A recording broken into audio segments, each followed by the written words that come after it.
Hello everyone, welcome back to Mary street. ഇന്ന് നമ്മൾ നല്ല ടേസ്റ്റി ആയിട്ടുള്ള ഒരു ചെമ്മീൻ കട്ട്ലറ്റിൻ്റെ റെസിപ്പിയാണ് നോക്കുന്നത്. വല്ലപ്പോഴും സീസണൊക്കെ ആകുമ്പോൾ ഒന്ന് ചെയ്ത് നോക്കാം, നല്ല ടേസ്റ്റാണ്. അപ്പോൾ എല്ലാവരും ഒന്ന് ട്രൈ ചെയ്ത് നോക്കുക. ചെയ്ത് നോക്കുന്ന സമയത്ത് നിങ്ങളുടെ ഫീഡ്ബാക്ക്സ് പറയാനും മറക്കരുത് കേട്ടോ. നമ്മൾ നോർമലി അധികം കടയിലൊന്നും മേടിക്കാൻ കിട്ടാത്തൊരു കട്ട്ലറ്റ് ആണല്ലോ ചെമ്മീൻ കട്ട്ലറ്റ് എന്ന് പറയുമ്പോൾ. അപ്പോൾ നമ്മൾ വീട്ടിൽ തന്നെ ഒന്ന് തയ്യാറാക്കി നോക്കുക. ഒരെണ്ണമൊക്കെ കഴിച്ചാൽ തന്നെ മതിയാവും. നല്ല റിച്ചാണ്, നല്ല ടേസ്റ്റിയുമാണ്. അപ്പോൾ നമുക്ക് ഇതിൻ്റെ റെസിപ്പി എങ്ങനെയാണെന്ന് നോക്കാം അല്ലേ. ആദ്യം തന്നെ ഒരു ചീനച്ചട്ടിയിലേക്ക് ഞാൻ 2-3 ടേബിൾ സ്പൂൺ ഓയിൽ ഒഴിക്കുന്നുണ്ട് കേട്ടോ. ഞാനിപ്പോൾ ഒഴിച്ചിരിക്കുന്നത് വെളിച്ചെണ്ണയാണ്. ആ എണ്ണ ഒന്ന് ചൂടായി വരുമ്പോഴേക്കും നമുക്ക് സവാളയും സാധനങ്ങളൊക്കെ ഒന്ന് വഴറ്റിയെടുക്കണം. ഒരു മീഡിയം സവാള, അതുപോലെ കുറച്ചൊരു മീഡിയം സൈസ് വലുപ്പമുള്ള ഇഞ്ചി, ഇനി ഒരു 7-8 അല്ലി വെളുത്തുള്ളി, 4-5 പച്ചമുളക്, നല്ല എരിവുള്ള പച്ചമുളകാണ്, അതുപോലെ കറിവേപ്പില. ഇതെല്ലാം ചെറുതാക്കി ചോപ്പ് ചെയ്തിരിക്കുന്നതാണ് കേട്ടോ. കട്ട്ലറ്റിനാകുമ്പോൾ നമ്മൾ അങ്ങനെ ചോപ്പ് ചെയ്യണം, അല്ലെങ്കിൽ അത് പിടിക്കുമ്പോൾ പുറത്തേക്ക് വരാൻ ചാൻസ് ഉണ്ട്. അപ്പോൾ ഞാൻ ആദ്യം ആ സവാളയും പച്ചമുളകും കറിവേപ്പിലയും ചേർത്തിട്ട് ഒരു അല്പം ഉപ്പും കൂടെ ചേർത്തിട്ട് ഒന്ന് വഴറ്റി കൊടുക്കാം. നമുക്ക് ഇതിലേക്കുള്ള ചെമ്മീൻ ആദ്യമേ വേവിച്ച് വെച്ചിട്ടുണ്ട്, ഞാൻ കാണിക്കാം. അപ്പോൾ അത് ഉപ്പിട്ടത് കൊണ്ട് ഇപ്പം കുറച്ച് മസാലയ്ക്ക് മാത്രമുള്ള ഉപ്പ് ചേർത്താൽ മതി കേട്ടോ. ആ സവാള ഒന്ന് മുരിഞ്ഞ് തുടങ്ങുമ്പോഴേക്കും നമുക്ക് ഇഞ്ചിയും വെളുത്തുള്ളിയും പൊടിയാക്കി അരിഞ്ഞ് വെച്ചിട്ടുള്ളത് ചേർത്ത് കൊടുക്കാം.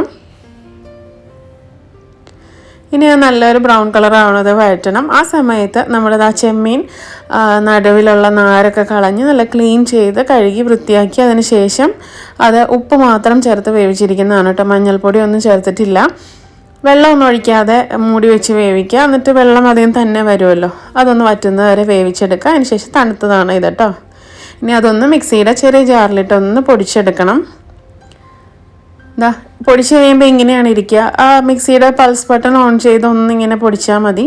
അപ്പോഴേക്ക് പെട്ടെന്ന് പൊടിഞ്ഞ് കിട്ടും കേട്ടോ.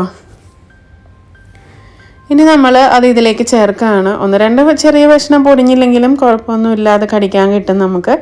അപ്പോൾ അത് ഈ നമ്മുടെ സവാളയും ഇഞ്ചിയും വെളുത്തുള്ളിയൊക്കെ മുരിഞ്ഞതിലേക്ക് ആ ചെമ്മീൻ്റെ അതങ്ങ് ചേർത്ത് കൊടുക്കുക. ഇനി ഇതൊരു ലൈറ്റ് ബ്രൗൺ കളർ ആകുന്നത് വരെ നന്നായി ഒന്ന് വഴറ്റി കൊടുക്കണം. കണ്ടില്ലേ, ഈ ഒരു പരുവത്തുന്നത് വരെ ഒന്ന് വഴറ്റി കൊടുക്കണം കേട്ടോ. അപ്പോൾ ഇത് നോൺ സ്റ്റിക്കൊക്കെ ആണെങ്കിൽ ഒട്ടും തന്നെ ഇളക്കേണ്ടി വരില്ല, ഇടയ്ക്കൊന്ന് മിക്സ് ചെയ്തിട്ട് കൊടുത്താൽ മതി. അപ്പോൾ ഇത് ഇരുമ്പ് ചീനച്ചട്ടി ആയതുകൊണ്ട് ഞാൻ ഇടയ്ക്കിടയ്ക്ക് ഒന്ന് മിക്സ് ചെയ്തിട്ടുണ്ട് കേട്ടോ. ഇനി അതിലേക്ക് ചേർക്കുന്നതാണ് തേങ്ങ.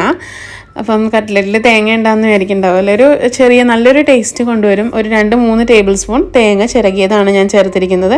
അതൊന്ന് മിക്സിയുടെ ജാറിലിട്ട് ഒന്നും കൂടെ ഒന്ന് കറക്കി കഴിയുമ്പോൾ ഒരേ സൈസിൽ കിട്ടും നമുക്ക്. അത് ചേർത്ത് കൊടുക്കുക. ഇനി അതിൻ്റെ ആ വെള്ള നിറമൊക്കെ ഒന്ന് മാറി ഒരു ലൈറ്റ് ബ്രൗൺ ആവുന്നത് വരെ ഒന്ന് വഴറ്റുക കേട്ടോ.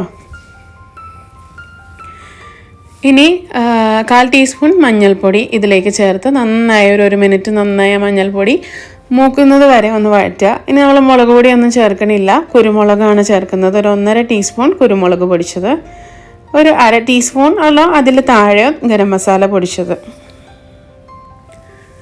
ഇത് രണ്ടും കൂടെ ചേർത്ത് നന്നായി ഒന്ന് വഴറ്റിയെടുക്കാം. അപ്പോൾ നമ്മളുടെ ഇതിൻ്റെ എരിവെന്ന് പറഞ്ഞാൽ ആ പച്ചമുളകും അതുപോലെ കുരുമുളക് പൊടിയാണ്. അപ്പോൾ ആവശ്യത്തിന് ചേർത്തോളൂ കേട്ടോ. പിന്നെ ഇപ്പോൾ പോരെങ്കിൽ പിന്നീടായാലും ചേർക്കാം. ഇപ്പോൾ അത് ഓഫ് ചെയ്തതിന് ശേഷം നന്നായി തണുത്ത് വന്നിട്ടുണ്ട് ആ മസാലക്കൂട്ട്.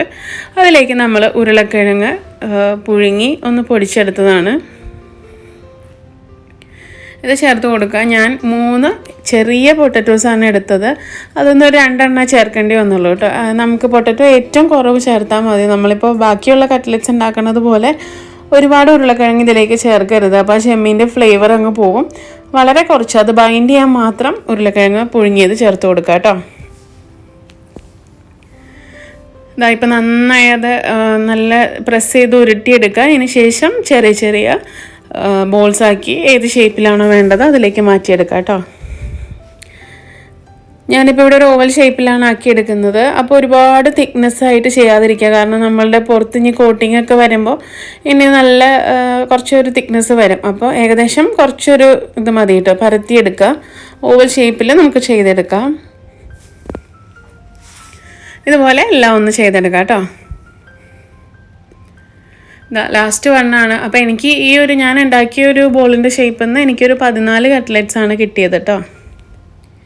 ശരിക്കും തേങ്ങ ചേർക്കുന്നത് ആ ഒരു ക്രഞ്ചിനെസ് കിട്ടാനും അതുപോലെ തന്നെ കുറച്ച് ക്വാണ്ടിറ്റി ഒന്ന് കൂടി കിട്ടാനും സഹായിക്കും നമുക്ക്.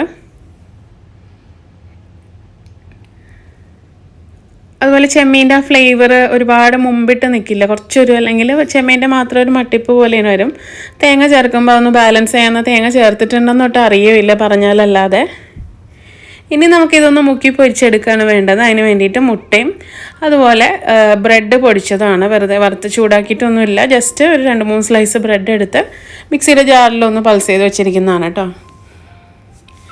അപ്പോൾ കട്ട്ലറ്റ് ഇതുപോലെ ഒരു കൈ കൊണ്ട് നമ്മൾ ലെഫ്റ്റ് ഹാൻഡ് കൊണ്ട് നമ്മളത് മുട്ടേൻ്റെ മിക്സിലൊന്ന് മുക്കി അതിനുശേഷം മറ്റ് ബ്രെഡിൻ്റെ പൊടിയിലേക്ക് ഇട്ടിട്ട് റൈറ്റ് ഹാൻഡ് കൊണ്ട് നന്നായിട്ട് അത് പ്രസ് ചെയ്ത് എടുക്കുക. ഇതുപോലെ നമുക്ക് എല്ലാം ചെയ്തെടുക്കാം കേട്ടോ. അപ്പോൾ ഈ മുട്ടയിൽ മുക്കുന്ന കൈ മറ്റേതിൽ മുക്കാതിരിക്കാൻ ശ്രദ്ധിക്കുക. അപ്പോൾ എല്ലാം കൂടെ അങ്ങോട്ടും ഇങ്ങോട്ടും മുട്ടയുടെ മിക്സൊക്കെ അതിലായി മൊത്തം ഇതാവും, കണ്ടില്ലേ. ഇപ്പോൾ അധികം മെസ്സില്ലാതെ നമുക്ക് ചെയ്തെടുക്കാൻ പറ്റും 2 കൈ യൂസ് ചെയ്യുകയാണെങ്കിൽ. ഇനി അത് ചൂടായ എണ്ണയിലേക്ക് ഇട്ടിട്ട് നമുക്ക് പൊരിച്ചെടുക്കാം. ഒരുപാട് വേവിക്കൊന്നും വേണ്ട, ജസ്റ്റ് പെട്ടെന്ന് തന്നെ ക്രിസ്പി ആയിട്ട് വരും. നല്ല ഇത് നമ്മുടെ വീട്ടിൽ ആൻറ്റിമാരും മമ്മിയൊക്കെ ചെയ്യുന്ന റെസിപ്പിയാണ് കേട്ടോ ഈ ഒരു ചെമ്മീൻ കട്ട്ലറ്റിൻ്റെ റെസിപ്പി. അപ്പോൾ ഇതുപോലെ നമ്മുടെ എറണാകുളം സൈഡിലും എല്ലായിടത്തും ഉണ്ടോയെന്ന് എനിക്കറിയില്ല. ഡിഷ് എന്ന് പറഞ്ഞാൽ ഒരു 7 കോഴ്സ് ഫുഡ് ഉണ്ടാവുമല്ലോ നമ്മുടെ സാധാരണ എൻഗേജ്മെൻറ്റിനൊക്കെ ഉണ്ടാക്കുന്നത്. അതിൻ്റെ അകത്ത് ഒരു ഐറ്റം മെയിനായിട്ടുള്ളതാണ് ഈ ചെമ്മീൻ കട്ട്ലറ്റ്. അപ്പോൾ അതിലെ ഒരു റെസിപ്പിയാണ് കേട്ടോ ഇത്. അതിനകത്ത് അതുപോലെ തന്നെയുള്ള ലിവർ കറിയും പ്രോൺസ് ബീഫ് വിന്താലും എല്ലാം ഞാൻ അതിന് മുമ്പ് റെസിപ്പി ഇട്ടിട്ടുണ്ട്, ലിങ്ക് താഴെ കൊടുക്കാം കേട്ടോ. ഇതാ അപ്പോൾ നമ്മുടെ ഫസ്റ്റ് ബാച്ച് കോരിയത് ഞാൻ വീഡിയോ എടുക്കാൻ വിട്ടുപോയി. ഇതാണ് സെക്കൻഡ് ബാച്ച് ഇട്ട 3 കേട്ടോ. ഞാൻ ഇച്ചിരി കൂടെ ഒന്ന് മൊരിച്ചാണ് എടുത്തിരിക്കുന്നത്. നിങ്ങൾക്ക് ഇത്രയും കളർ വേണ്ടാന്നുണ്ടെങ്കിൽ കുറച്ചൊന്ന് കുറച്ചിട്ട് മുമ്പേ എടുക്കാം കേട്ടോ. ഇതാ അപ്പോൾ നമ്മുടെ 14 ഫ്രൈ ചെയ്ത് റെഡിയായി വന്നിട്ടുണ്ട്. കണ്ടില്ല, നല്ല ക്രിസ്പിയാണ്, അത്യാവശ്യത്തിന് നല്ല എരിവൊക്കെ ഉണ്ട്. ഇനിയിപ്പോൾ എരിവ് പോരാൻ തോന്നുവാണെങ്കിൽ നമ്മൾ ഇത് പൊട്ടറ്റോ ചേർത്ത് മിക്സ് ചെയ്ത് കഴിഞ്ഞതിന് ശേഷം നമുക്ക് കുരുമുളക് പൊടി വേണമെങ്കിൽ ചേർത്ത് കൊടുക്കാം കേട്ടോ.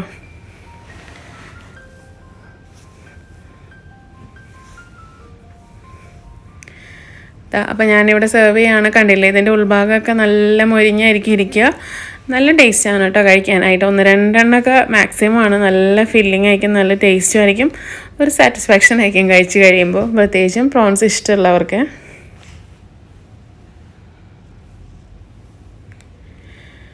അപ്പോൾ എല്ലാവരും ഒന്ന് ട്രൈ ചെയ്ത് നോക്കണം കേട്ടോ ഈ റെസിപ്പി. ചെയ്തിട്ടില്ലാത്തവർ മിക്കവരും ചെയ്യുന്നതായിരിക്കും. നിങ്ങളിങ്ങനെ തേങ്ങ ചേർക്കാതെയോ എന്തെങ്കിലും സ്റ്റൈലിൽ എന്തെങ്കിലും വ്യത്യാസം ഉണ്ടെങ്കിൽ ഒന്ന് ട്രൈ ചെയ്ത് നോക്കൂ, തീർച്ചയായിട്ടും ഇഷ്ടപ്പെടും. മല്ലിയില ഒന്നും ചേർക്കാത്തതാണ് നല്ലത് കേട്ടോ. ഈ ഒരു കറിവേപ്പിലയുടെ ടേസ്റ്റാണ് നല്ലത്. Like, share, subscribe everyone. We'll be back with another video. Thank you.